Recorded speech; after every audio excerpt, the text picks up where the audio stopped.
Welcome everyone, আরও একটি গুরুত্বপূর্ণ ভিডিওতে প্রত্যেককেও ওয়েলকাম। তো আজকের ভিডিওতে আমরা একটি গুরুত্বপূর্ণ বিষয় সম্পর্কে জানব।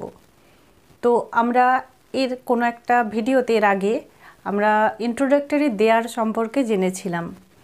সাধারণত কোনো কিছু স্থান বোঝাতে এবং ক্লিয়ার সাবজেক্ট যখন থাকে না কোনো সেন্টেন্সের মধ্যে, তখন আমরা জেনেছি সেখানে ইন্ট্রোডাক্টরি দেয়ার ব্যবহার করা হয়।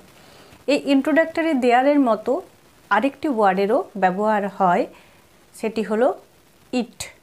তো ইন্ট্রোডাক্টরি ইট, যেমন যদি আমরা কাউকে জিজ্ঞাসা করি হোয়াটস দ্য টাইম বা হোয়াট ইজ দ্য টাইম নাও, তো তখন আমরা অ্যান্সারে এরকম বলে থাকি। কেউ যদি আমাদেরকে জিজ্ঞাসা করে তো তখন আমরা বলি ইটস 5:30, এখন 5:30 বাজে। বা টাইমটা আমরা যখন যেরকম সময় থাকে তখন সেই টাইমটা বলি, কিন্তু প্রথমে আমরা ইট ইজ বলে তারপর টাইমটা বলি। তো এই যে সেন্টেন্সের শুরুতে ইটের ব্যবহার, এটা আমরা অনেক সময় করে থাকি। তবে আজকের পুরো ভিডিওটা একটু দেখে নাও, তোমাদের কিন্তু যে কনফিউশন সেটা কিন্তু টোটালি ক্লিয়ার হয়ে যাবে এই ইট সম্পর্কে। ইন্ট্রোডাক্টরি দেয়ার এবং ইন্ট্রোডাক্টরি ইট কখন আমরা ব্যবহার করব? যখন সেন্টেন্সে বললাম ক্লিয়ার সাবজেক্ট থাকে না, তখন দেয়ারও ব্যবহার করি, আবার ইটেরও ব্যবহার করি। তাহলে কখন কোনটা ব্যবহার করব, তাই না? তো বলে দিই, ইন্ট্রোডাক্টরি দেয়ার আমরা ব্যবহার করি তখন যখন সেন্টেন্সটা কোনো স্থান জ্ঞাপক অর্থ বোঝায়, অর্থাৎ কোনো কিছু জায়গা, কোনো স্থান বোঝাবে। যেমন আমরা বলি বাড়িতে কি কেউ আছেন, তখন আমরা এরকমভাবে বলি is there anybody at home, বা সেখানে একজন রাজা ছিলেন। তো আমরা এইভাবে বলি দেয়ার ওয়াজ আ কিং ইন এ জঙ্গল, বলি ইন এ কেভ, এরকম অনেক কিছু বলে থাকি। দেয়ার ওয়াজ আ লায়ন ইন এ ডেন, এরকম বলে থাকি কোনো গল্প শুরু করার সময়, তাই তো? তোমরা ইন্ট্রোডাক্টরি দেয়ার সম্পর্কে জেনেছি, যারা ভিডিওটা মিস করেছো জানতে চাইলে একবার দেখে নিতে পারো। তো আজকে আমরা এই যে কোনো বাক্যে বা কোনো সেন্টেন্সে যখন ক্লিয়ার সাবজেক্ট থাকে না, এবং জেনে রাখো যদি সময় জ্ঞাপক সেন্টেন্স হয়, কোনো সময় বোঝায়, মানে হতে পারে দিন, হতে পারে মাস, বা সারা দিনের কখনো সময়, দিন রাত্রি, কোনো ঋতু, এরকম যদি বোঝায়, অর্থাৎ সময় জ্ঞাপক অর্থ বোঝায়, কোনো টাইম রিলেটেড সেন্টেন্স হয়, যেখানে যে সেন্টেন্সে ক্লিয়ার সাবজেক্ট থাকবে না, সেখানে কিন্তু আমরা এই ইটের ব্যবহার করব। এবং এই যে ইন্ট্রোডাকশন হিসেবে ইটের যে ব্যবহার, সেই ইটকে বলা হয় ইম্পার্সোনাল বা প্রিপারেটরি ইট। ঠিক আছে, তো চলো আমরা কিছু সেন্টেন্স দেখে নিই। সেই সেন্টেন্সগুলো দেখে নিলে বুঝতে পারবো এই ইটের ব্যবহার, বা ইটের ব্যবহারটা কিন্তু আরও ক্লিয়ার হয়ে যাবে। বেশ কিছু বাক্য আমরা জানবো, বেশ কিছু বাংলা বাক্যের ইংরেজি সেন্টেন্স আমরা আজকে করব, যেখানে যেখানে ইট দিয়ে শুরু করতে হবে। পুরো ভিডিওটা দেখো, আরও বেশ কিছু বিষয় আমি তোমাদেরকে এই নিয়ে জানাবো। তো ভিডিওটা কিন্তু পুরোটা ধৈর্য ধরে দেখতে থাকো, স্কিপ না করে। দেখো, এই যে বেশ কিছু বাক্য আমি লিখেছি, এগুলো যখন আমরা ইংরেজি সেন্টেন্সে করব, তখন দেখো কিভাবে আমরা করছি।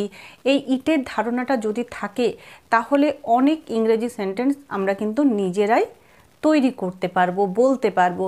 যেমন দেখো, যদি এরকম বলি বৃষ্টি হইতেছে, বৃষ্টি হচ্ছে, তো এটাকে আমরা কিভাবে ইংরেজিতে বলবো? বৃষ্টি হচ্ছে, এখানে সাবজেক্ট কোনটা? বৃষ্টি কি সাবজেক্ট? তো সেটা নিয়েও একটু কনফিউশন বা ক্লিয়ার হচ্ছে না ব্যাপারটা। বৃষ্টি হচ্ছে, তো বৃষ্টি হইতেছে, এটাকে আমরা এইভাবে বলবো ইটস রেনিং, ব্যাস, তাহলেই হয়ে যাবে। It's raining, it is raining. তো বৃষ্টি হইতেছে, আমরা তখন ইট দিয়ে শুরু করব, it is raining, it is raining. ঠিক আছে। সকাল হয়েছে, সকাল হয়েছে, তো তখন আমরা কি বলবো? দেখো, এখানে কিন্তু সময়ের ব্যাপার বোঝাচ্ছে, সকাল, দিনের কোনো একটা সময়। তো আমরা কিভাবে বলবো? It is morning, it is morning. সকাল হইয়াছে, it is morning, it is morning. এখন গ্রীষ্মকাল, এখন গ্রীষ্মকাল বা এখন শীতকাল, এটা যদি আমরা বলতে চাই তোমরা কি বলবো? It is summer now. আর যদি বলতে চাই এখন শীতকাল, তো আমরা বলবো ইট ইজ উইন্টার নাও। ইট দিয়ে শুরু করব। যদি কেউ জিজ্ঞাসা করে হোয়াট ডে ইজ টুডে, আমরা অ্যান্সারটা জেনারেলি এরকম বলে থাকি, today is Sunday, today is Monday. কিন্তু মনে রাখো বা তোমাদেরকে বলে দিই যে এই যে বলছে today is Sunday, today is Monday, এই সেন্টেন্সটা কিন্তু ইনকারেক্ট, কারেক্ট নয়। যখন কেউ জিজ্ঞাসা করবে হোয়াট ডে ইজ টুডে, তো দেখো আজকের ব্যাপারে জানতে চাইছে, তো আমরা এটার অ্যান্সার এইভাবে দেব, ইট ইজ সানডে টুডে বা ইট ইজ মানডে টুডে, এভাবে কিন্তু আমরা বলবো। অর্থাৎ স্টার্টিংটা করব ইট দিয়ে। এখানে কিন্তু ইন্ট্রোডাক্টরি ইটের ব্যবহার করতে হবে। তো এখন গ্রীষ্মকাল, এটাকে আমরা এইভাবে বলবো, it is summer now. It is summer now. আর ইট ইজের পরিবর্তে আমরা কিন্তু কন্ট্রাকশন ইটস, এটাও কিন্তু ব্যবহার করতে পারি।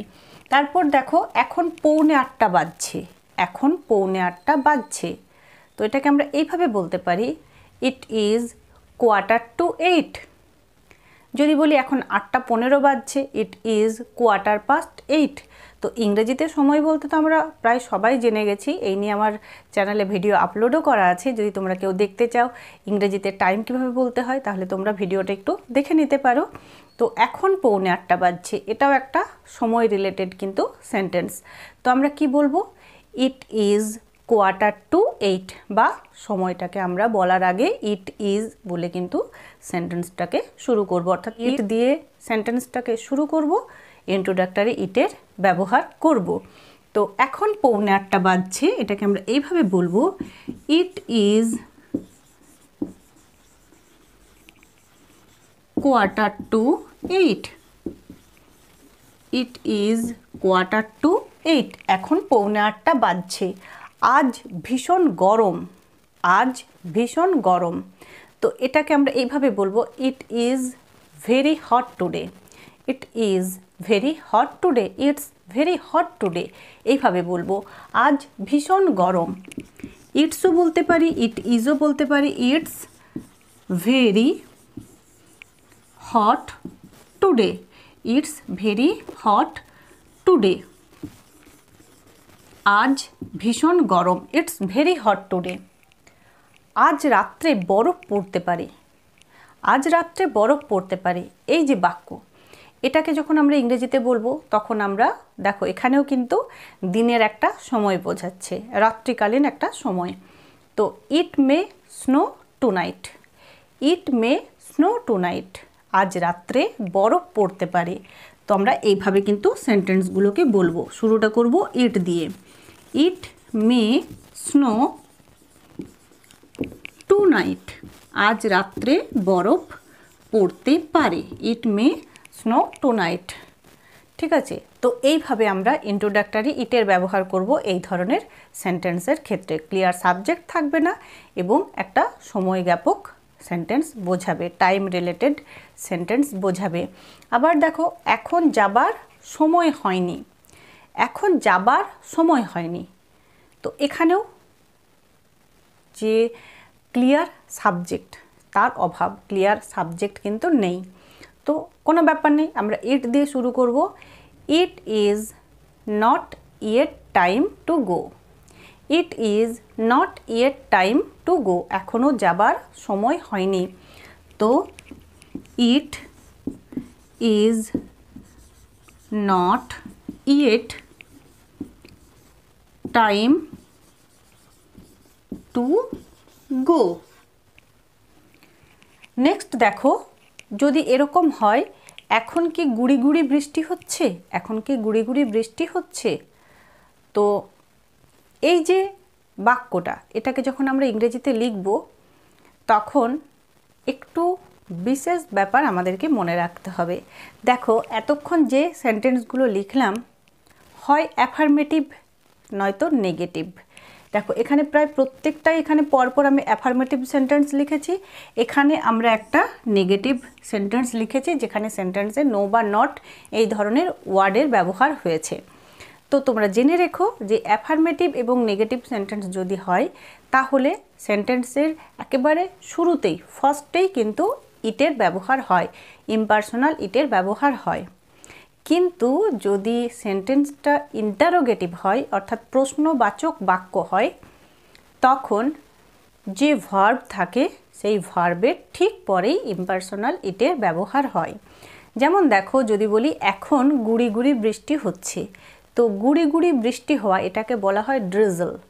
তো এখন বৃষ্টি হচ্ছে কন্টিনিউয়াস টেন্স, যদি এই টেন্সের বলি তাহলে ইট ইজ ড্রিজলিং নাও, এখন গুড়ি গুড়ি বৃষ্টি হচ্ছে, ইট ইজ ড্রিজলিং নাও।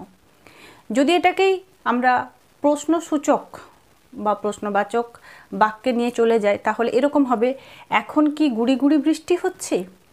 তো তখন এখানে যে ভার্বটি ছিল ইজ, এটি আগে চলে আসবে, ঠিক তারপরে ইন্ট্রোডাক্টরি ইটের ব্যবহার হবে।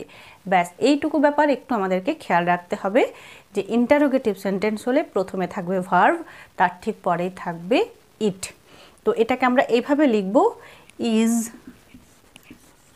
ইট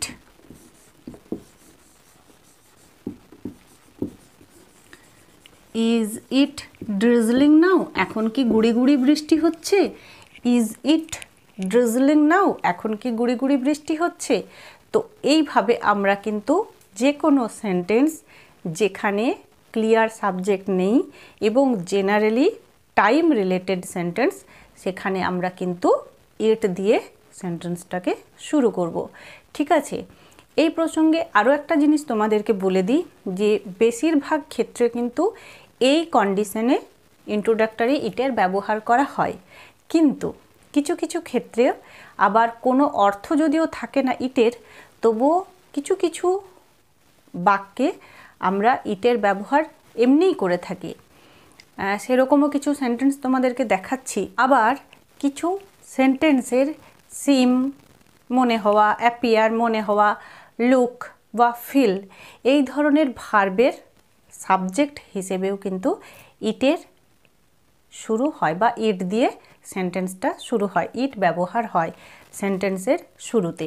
তো সেরকমই চলো কিছু সেন্টেন্স দেখে নিই, তাহলে কিন্তু তোমাদের এই আইডিয়াটা আরও একটু ক্লিয়ার হয়ে যাবে। যেমন দেখো যদি এরকম বলি বলা সহজ করা কঠিন, তো ক্লিয়ার সাবজেক্ট না থাকলে সময় যদি নাও বোঝায় তবুও কিছু কিছু ক্ষেত্রে আমরা ইন্ট্রোডাক্টরি ইটের ব্যবহার করে থাকি।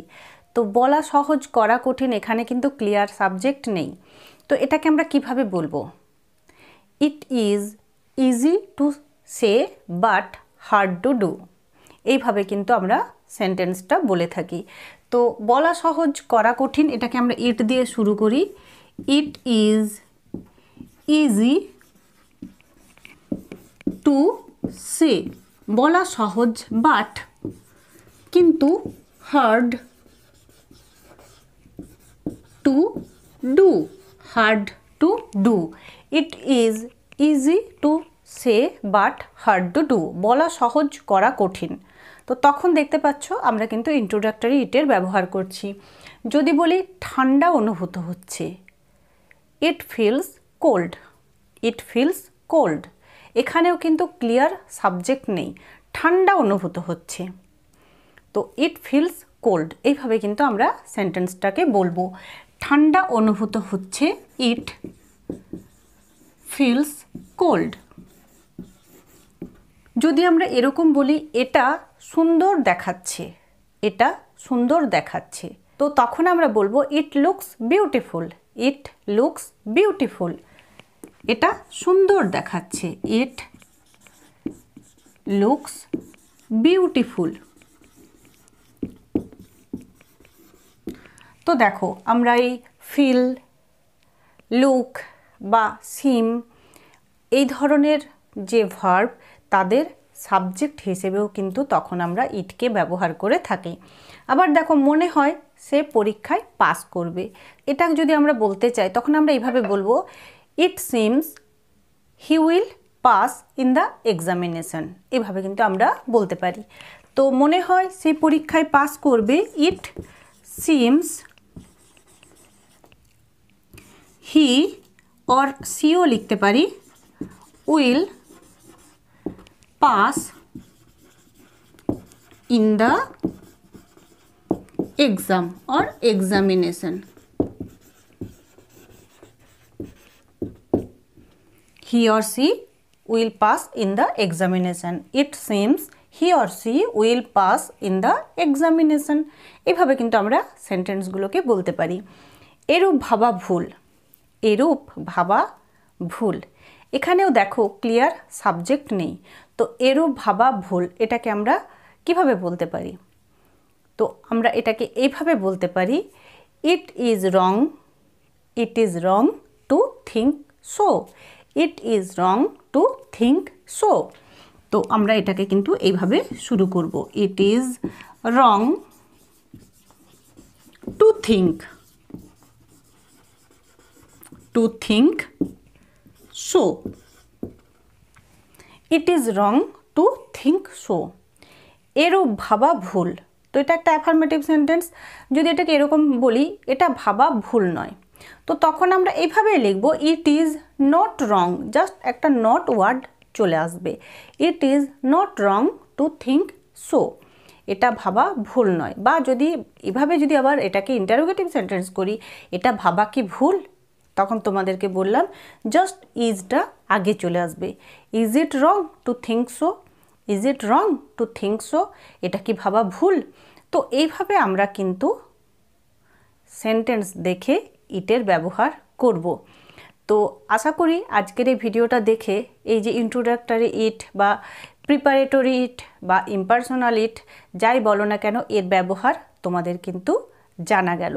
যদি একটুও কনফিউশন থাকে, ভিডিওটা দু একবার চালিয়ে দেখে নাও, আশা রাখছি তোমাদের কিন্তু বুঝতে কোনো রকম অসুবিধা হবে না। নেক্সট ভিডিওতে আরও অন্য কোনো টপিক নিয়ে আসবো। আজকের ভিডিওতে এইটুকুই। সবাই খুব ভালো থেকো, সুস্থ থেকো।